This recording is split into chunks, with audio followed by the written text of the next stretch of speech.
So you have a bunch of shiny new decals for your model, but you want to make them look as beat up as everything else. Well, I've got a couple ways to do that coming up on JC's Rip Track.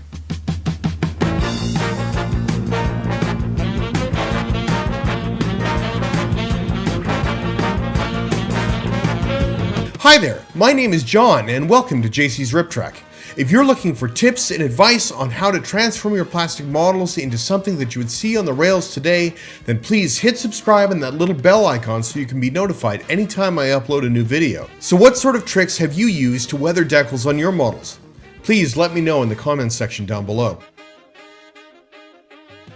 Now it may seem pretty straightforward, but not all of us have the same kind of luck when it comes to weathering decals on our models. This is true for both factory applied markings as well as ones that you do on your own. And yet weathering decals shouldn't be any different than weathering anything else on your model. It just might need a little extra attention. Now my method here assumes that you are applying fresh decals over a partially weathered surface, and so work needs to be done in order to get them to blend in. Now I'll be making a few suggestions on weathering factory applied decals as well along the way.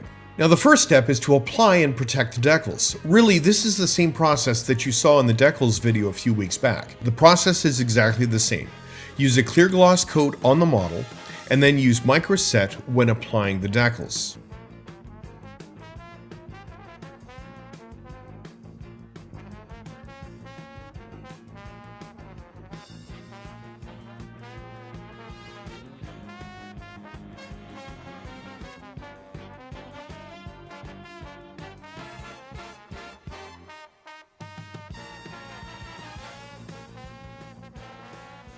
I had to use microsol in about 2 to 3 applications to get it to lie flat with all the rib details. In this case, I was using a X-Acto knife to kind of pierce the decals and apply the microsol in about 2 to 3 different applications.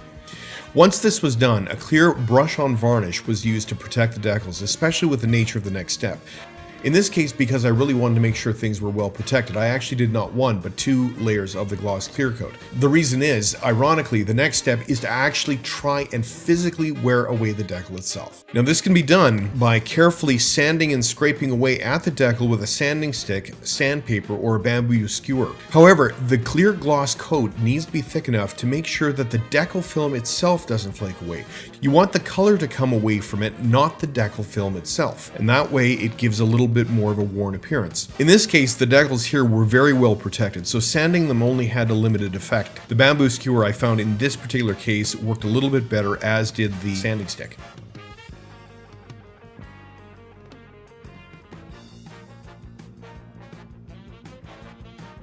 An alternate method to this is to use a sponge to apply a chipping effect. In the case of this red CP gondola from an earlier video, you might remember that I used red paint and a sponge to chip down to the basic color, and then you can also use a rust color. The main thing is as long as it matches the rust effects that you already have.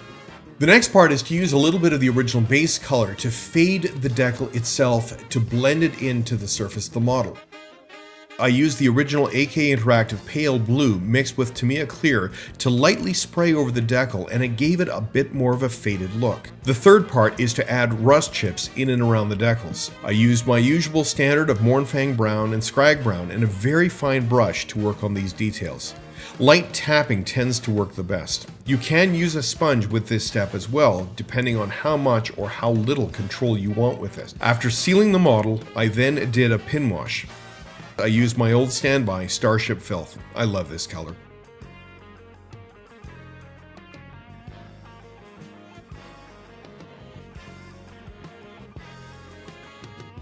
And the next part was to then move on to rust streaking itself, now that the chips were done. I seal it with another clear gloss coat. I started this time with a yellow ochre oil paint as well as light rust colors together. I applied the dots and the various chips on the surface of the model regardless of whether or not they were on decals or not. I then let this sit for about 20 minutes, and then I came back and did downward strokes with a flat, dry brush to create the streaking effect.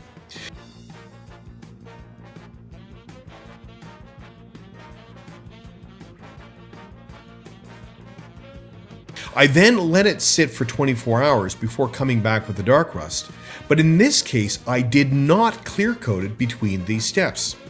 The reason for it is I wanted the light rust and the yellow ochre to really settle in, even though it had streaked, but I still wanted the opportunity to be able to manipulate them a little later and to blend them in with the dark rust that I would be doing next. The dark rust, when it comes to it, should be applied in smaller width light rust. The reason for this is that the dark rust tends to be at the center of a chip, and if you have a particularly large chip, you want the light rust around the edge and the dark rust in the middle. So applying these dots in the middle would make this work very well. I then let this sit for about 20 minutes, and then I came back with the flat brush the same way that I did before to pull the dark rust dots down into the streaks.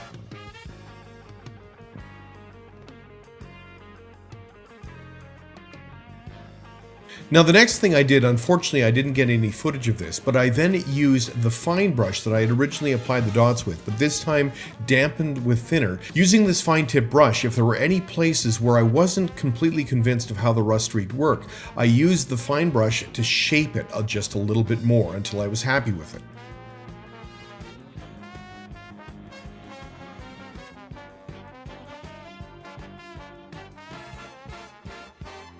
Now, weathering decals should be just like weathering the rest of the model. It's just you just need to pay attention to a few things. The main thing to remember is to protect the decals first, and then you can work at wearing them away. Once you've done this, then you can do pretty much whatever you want with them. Now, this was particularly effective on this grain elevator project I did a couple of years ago. Now, this is a building you probably haven't seen, but this decal was one that I made on my own, and it was well sealed and protected before I started sanding away at the color. I really liked how the result on this particular one showed up. I plan on doing a photo essay of this particular grain elevator in a future project. Now still, the model isn't quite done. It's still missing something. In the same way that the salt chipping doesn't quite cover it all in one step, even going so far as to adding the rust streaks, and wearing away the decals a little bit, there's still more to be done. In this case, I'm going to be doing some patches, and I'm going to be showing how I also use graffiti decals and how I dress them up. And that is coming up next. And as always, I hope you found this helpful, and if you're looking for tips and advice on how to get the most out of your painting and weathering projects, then please hit subscribe and that little bell icon, and you can be notified anytime I upload a new video. Also, if you haven't already, please check out the links down below for different links of stuff that you've seen in this video, as well as links to my Facebook and Twitter accounts, as well as my new Instagram feed, where you can get some teasers of some upcoming videos. So thanks for watching, good luck, and may you keep on track.